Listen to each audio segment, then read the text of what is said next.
Hello to all. आज की video lecture में हम पढ़ने जा रहे हैं आरआरएनए।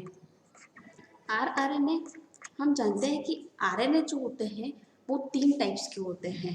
फर्स्ट जो हमने पहले प्रीवियस वीडियो लेक्चर्स में हमने पढ़ रखा है टीआरएनए।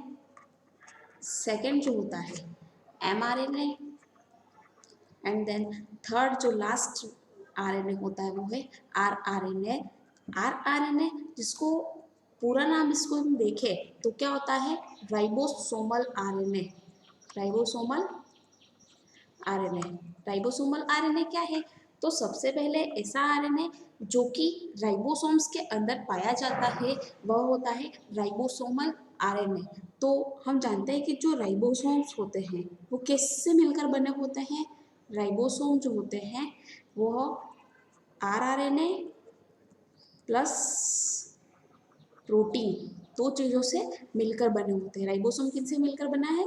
दो चीज़ों से मिलकर, आरआरएनए और प्रोटीन दो चीज़ों से मिलकर बने होते हैं, जो कि जिसमें राइबोसोम्स में आरआरएनए का जो प्रतिशत होता है या परसेंटेज होता है वो सर्वाधिक मात्रा में क्या होता है? आरआरएनए होता है। और प्रोटीन जो होता है वह न्यूनतम मात्रा में होता है। इसी कारण से इस आरएनए को क्या कहा जाता है? आरआरएनए मतलब राइबोसोमल आरएनए इसे कहा जाता है। अब यह जो आरएनए होता है वह कैसा होता है?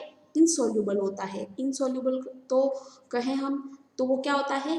अघुलनशील होता है। अघुलनशील या इनसॉल्युबल कहने से मतलब क्या है यह? तो यह जो आरएनए होता है वह कैसा होता है कि 1 मोल जो NaCl का सॉल्यूशन होता है, इस 1 मोल NaCl के सॉल्यूशन के अंदर क्या होता है? घुलनता नहीं है। इसी कारण से इस आरएनए को हम क्या कहते हैं? अघुलनशील या इनसॉल्युबल आरएनए कहते हैं। अब यह जो आरएनए राइबोसोमल आरएनए होता है वह टर्म सबसे पहले किसने दी? तो यह टर्म गिवन बाय किसने थी? कुरलैंड नाम के साइंटिस्ट के द्वारा यह टर्म दी गई। या राइबोसोमल आरएनए का जो नाम होता है वह नाम किसके द्वारा दिया गया? तो कुरलैंड के द्वारा सबसे पहले यह नाम दिया गया था। अब हम जानते हैं कि तीनों टाइप्स के आरएनए मिलते हैं और यही तीनों टाइप के आरएनए मिलकर के क्या बनाएंगे? एक स्थायी आरएनए का निर्माण करते हैं या एक कंप्लीट आरएनए बनाते हैं। अब इस कंप्लीट आरएनए में जो आरआरएनए का प्रतिशत होता है या आरआरएनए कितने प्रतिशत होता है? तो 80% जो भाग होता है वो किसका होता है? आरआरएनए का भाग होता है। इस 80% भाग के अंतर्गत सबसे ज़्यादा जो आरएनए मिल रहा है वो कौन से टाइप का आरआरएनए होता है? तो इसी कारण से इस आरएनए को हम क्या कहते हैं? सर्वाधिक स्थायी प्रकार का आरएनए भी इसे कह सकते हैं। या मोस्टली क्या होते हैं? स्टेबल आरएनए है। यह सर्वाधिक स्थायी आरएनए, सर्वाधिक स्थायी या स्टेबल आरएनए होता है। अब हम देखें तो जो ये आरएनए होता है ये आरएनए कहाँ पाया जाता है? राइबोसोम्स के अंदर तो पाया ही जाता है, लेकिन यह जो केंद्रक होता है कोशिका के अंतर्गत, इस केंद्रक के अंतर्गत जो पाई जाने वाली केंद्रिका अथवा न्यूक्लियोलस जो होता है, इस न्यूक्लियोलस के अंदर इसकी क्या पाई जाती है? उपस्थिति पाई जाती है। इसकी उपस्थिति जो होती है वो कहाँ होती है? इसकी उपस्थिति होगी न्यूक्लियोलस या केंद्रिका जिसे कहते हैं, इसके अंतर्गत यह पाया जाता है, न्यूक्लियोलस के अंतर्गत। अब नेक्स्ट हम बात करें तो आरआरएनए जो होता है वह राइबोसोम का क्या होता है? एक मेन कंपोनेंट होता है अथवा मुख्य घटक होता है। राइबोसोम्स की जो होती है वह 2 टाइप की उप इकाइयाँ होती है। यह दोनों टाइप की उप इकाइयों के अंतर्गत क्या होती है? ये आरआरएनए इसकी प्रेजेंस यहाँ पर पाई जाती है। तो राइबोसोम की हम जानते हैं क्या होती है? 2 टाइप की उप इकाइयाँ यहाँ पर पाई जाती हैं। एक तो होती है 70S आरएनए और दूसरी जो उप इकाई होती है सब यूनिट वो होती है 80S। 70S जो होती है वो तो प्रोकैरियोट्स के अंदर पाई जाती है और 80S जो होती है वो यूकैरियोट्स के अंतर्गत पाई जाती है। तो अब राइबोसोम्स जो होते हैं, राइबोसोम्स और ये राइबोसोम्स जो होते हैं वो क्या होते हैं? इनकी 2 सब यूनिट्स होती हैं। एक तो होती है 70S यूनिट और एक होती है ATS यूनिट। अब 70S जो यूनिट्स होती है वो भी दो सब यूनिट या दो उप इकाइयों से मिलकर बनी होती है। फर्स्ट एक होती है 50S और दूसरी जो होती है वो है 30S। और ATS जो होती है वो भी दो टाइप की सब यूनिट्स से मिलकर बनी होगी, एक 60S और एक होती है 40S सब यूनिट्स। अब दोनों टाइप की सब यूनिट्स यहाँ पर प्रेजेंट है, एक 70S और एक 80S। 70S 50S और 30S दो भागों में डिवाइडेड होती है और ATS जो होती है वो 60S और 40S सब यूनिट्स के अंतर्गत डिवाइडेड होती है। अब जो 50S सब यूनिट होती है वह सब यूनिट क्या है, इस सब यूनिट्स के अंतर्गत 50S सब यूनिट वाली भाग जो होता है उसमें दो टाइप के RRNA प्रेजेंट होते हैं। एक तो होता है 5S RRNA और जो दूसरा होता है 23S RRNA। दो टाइप के यहाँ पर RNA प्रेजेंट होते हैं 50S में। और जो 30S सब यूनिट होती है, इस 30S सब यूनिट्स के अंतर्गत एक और सब यूनिट पाई RNA जो पाया जाता है 60S RRNA। और यह तो हुई 70S राइबोसोम्स की बात। और 80S राइबोसोम्स की बात करें तो 80S राइबोसोम्स के भी दो सब यूनिट 60S और 40S दो टाइप की सब यूनिट्स है। और जो 60S सब यूनिट होती है इस सब यूनिट के अंतर्गत तीन टाइप की क्या होती हैं, तीन टाइप के RRNA प्रेजेंट होते हैं। फर्स्ट होता है 5S RRNA और सेकेंड जो होता है वो है 58S RRNA और थर्ड जो होता है वो है 28S RRNA। 40S RNA जो होगा इसमें भी एक और यूनिट्स पाई जाती है, RNA का भाग पाया जाता है, इस जो होता है 18S RRNA यहाँ पर उपस्थित होता है। तो हमने देखा यहाँ पर कि 70S जो राइबोसोम्स होते हैं उसमें तो RRNA के तीन टाइप्स पाए जाते हैं, 5S 23S और 60S। और 80S जो राइबोसोम्स होते हैं उस राइबोसोम्स के अंतर्गत उनकी दोनों ही सब यूनिट्स में चार टाइप के RRNA उपस्थित होते हैं, 5S RRNA, 58S RRNA, 28S RRNA और 18S RRNA। चारों टाइप के RRNA यहाँ पर उपस्थित होते हैं। और इसी के कारण हम कह सकते हैं कि जो RRNA होते हैं वो कहाँ उपस्थित होते हैं, तो राइबोसोम्स की जो उप इकाइयाँ होते हैं इन उप इकाइयों के अंतर्गत क्या पाए जाते हैं, RRNA यहाँ पर उपस्थित होते हैं। अब इनके निर्माण की बात करते हैं कि इनका निर्माण कहाँ पर होता है। तो इनका जो निर्माण होता है वह केंद्रिका के अंतर्गत होता है। अब हम जानते हैं कि केंद्रिका जो होती है वह केंद्रिका के अंतर्गत क्या होते हैं, क्रोमोसोम्स पाए जाते हैं। ये क्रोमोसोम्स जो होते हैं ये क्रोमोसोम्स के अंतर्गत क्या पाए जाएंगे, यहाँ पर nucleus organiser region. Nucleus organiser region जो होते हैं इन्हीं न्यूक्लियर ऑर्गेनाइजर रीजन को हम क्या कहते हैं, NOR भी कहते हैं। और इन्हीं NOR के द्वारा क्या होता है, RRNA का निर्माण होता है। तो इसका निर्माण की बात कर रहे हैं तो निर्माण कहाँ हो रहा है, केंद्रिका के अंतर्गत। केंद्रिका के अंतर्गत, केंद्रिका अंतर्गत इसका एक तो निर्माण तो हो रहा है, न्यूक्लियोलस के अंदर इनका निर्माण हो रहा है, लेकिन केंद्रिका के अंतर्गत एक विशिष्ट प्रकार का क्षेत्र पाया जाता है जिसे हम कहते हैं NOR क्षेत्र। NOR क्षेत्र क्या है, तो nucleolus organiser region, organiser region या क्षेत्र, रीजन। इसी क्षेत्र के द्वारा क्या होता है, RRNA का यहाँ पर निर्माण होता है। और RRNA का जो निर्माण होता है वो निर्माण करने के लिए यहाँ पर विशिष्ट प्रकार के एंजाइम्स पाए जाते हैं। तीनों टाइप के जो RNA होते हैं उन तीनों ही टाइप के RNA के निर्माण के लिए RNA पॉलीमरेज एंजाइम यहाँ पर काम करते हैं, RNA पॉलीमरेज एंजाइम काम करते हैं।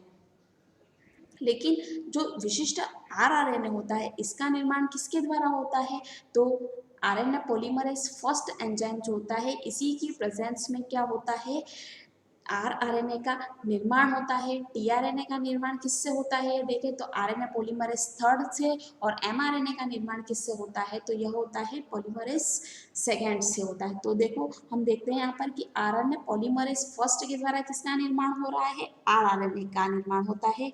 और टीआरएनए की बात करें तो टीआरएनए का निर्माण किससे हुआ है, आरएनए पॉलीमरेज थर्ड से, आरएनए पॉलीमरेज थर्ड द्वारा। और एमआरएनए का जो निर्माण होता है, यह एमआरएनए का निर्माण किसके द्वारा हुआ है, यह आरएनए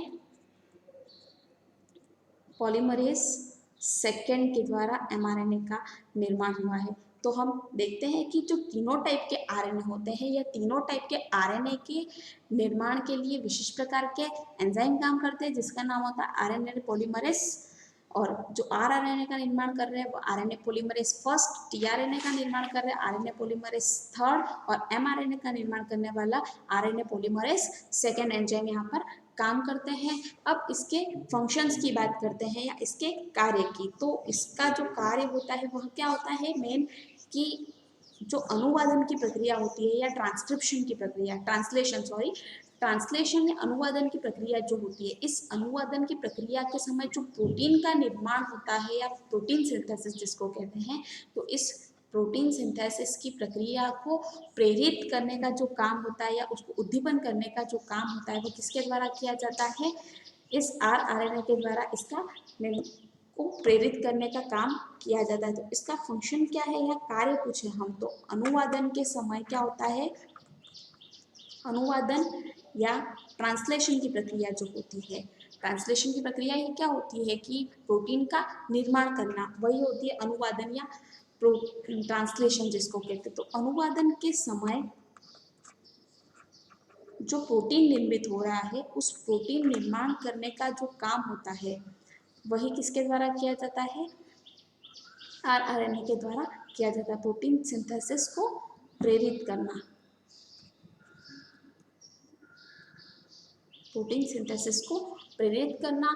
और आरआरएनए के कारण क्या होता है कि जो एमआरएनए और टीआरएनए जो दोनों ही टीआरएनए, दूसरे जो दो टीआरएनए होते हैं, दो आरएनए, वह किससे बाइंड हो सकते हैं, राइबोसोम्स की जो सतह होती है उन्हीं राइबोसोम्स की सतह से ये क्या हो सकते हैं, बाइंड हो सकते हैं। तो इसका एक दूसरा काम, फर्स्ट काम तो प्रोटीन सिंथेसिस को प्रेरित करना, सेकेंड फंक्शन जो होता है वो क्या है, सेकेंड फंक्शन अनुवादन के समय या अनुवादन के समय नहीं, जो आरआरएनए होते हैं, आरआरएनए के कारण यहाँ पर क्या होगा कि जो एमआरएनए और टीआरएनए होते हैं, वही एमआरएनए और टीआरएनए दोनों ही आपस में किससे बाइंड हो सकते हैं, यहाँ पर राइबोसोम से बाइंड कर सकते हैं। यह राइबोसोम को बाइंड करने का काम कौन कर रहा है, आरआरएनए। तो आरएनए के द्वारा एमआरएनए व टीआरएनए दोनों ही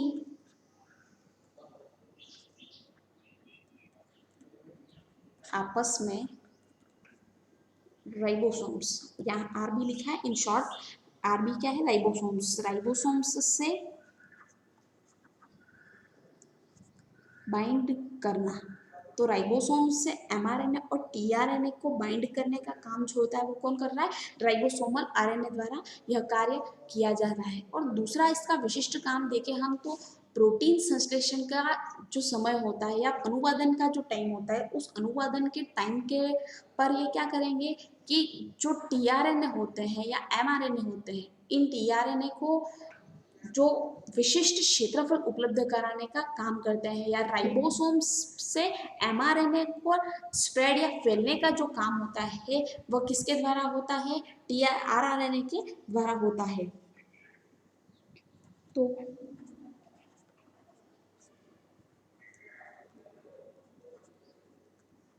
प्रोटीन संश्लेषण के समय,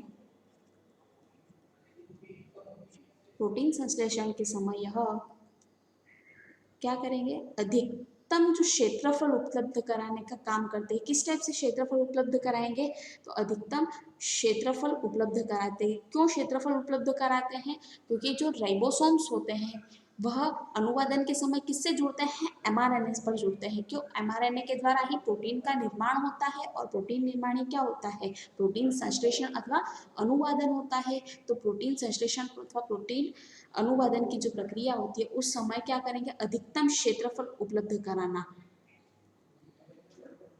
उपलब्ध कराते हैं ताकि क्या हो, ताकि जो राइबोसोम्स होते हैं ये राइबोसोम कहाँ जुड़ सकेंगे, राइबोसोम जो होंगे वो mRNA की सतह पर जाकर जुड़ेंगे, प्लस उनकी सतह पर जाकर क्या हो सकते हैं, फैल भी सकते हैं। और mRNA पर राइबोसोम जुड़ेंगे तभी क्या होगा, प्रोटीन संश्लेषण या अनुवादन की प्रक्रिया हो सकेगी। तो प्रोटीन संश्लेषण को रोकने के या प्रोटीन संश्लेषण करने के लिए राइबोसोम्स कहाँ जुड़ेंगे, mRNA की सतह पर सारे ही स्प्रेड हो जाएंगे या फैल जाते हैं। तो mRNA पर क्या हो सकते हैं, यहाँ पर स्प्रेड या फैल सकते हैं, स्प्रेड हो सकते हैं सके, ताकि क्या होगा, जो प्रोटीन संश्लेषण होगा वह आसानी से यहाँ पर कंप्लीट हो सकेगा। तो प्रोटीन संश्लेषण की जो प्रक्रिया होती है या अनुवादन की जो प्रक्रिया होती है, इसी अनुवादन की प्रक्रिया के समय की जो वीडियो लेक्चर होगी उसी में हम देखेंगे कि ये राइबोसोम्स जो होते हैं वो mRNA पर किस टाइप से जुड़ते हैं और ये प्रक्रिया आगे प्रोटीन निर्माण को कैसे प्रेरित करेंगे। यह वीडियो लेक्चर हम अनुवादन की प्रक्रिया के अंतर्गत भी इसको पढ़ सकते हैं। और ये rRNA जो होता है वो क्या होता है, प्रोटीन संश्लेषण का या राइबोसोम के लिए क्या होता है, प्रोटीन संश्लेषण का स्थल देने का जो काम करते हैं वह भी किसके द्वारा किया जाता है, rRNA के द्वारा किया जाता है। और प्रोटीन संश्लेषण के लिए यहाँ पर विशिष्ट क्षेत्रफल देने का काम कौन कर रहा है, rRNA के द्वारा किया जाता है। और तीनों टाइप के जो आरएनए होते हैं उन आरएनए में से सर्वाधिक स्थायी प्रकार का जो आरएनए होता है वो कौन सा है, rRNA होता है, जो कि एग्जामिनेशन के पॉइंट ऑफ व्यू से हमको ऑलवेज क्वेश्चन में दिया जा सकता है। तो आज के वीडियो लेक्चर में हमने देखा कि rRNA किस प्रकार से इसकी संरचना पाई जाती है।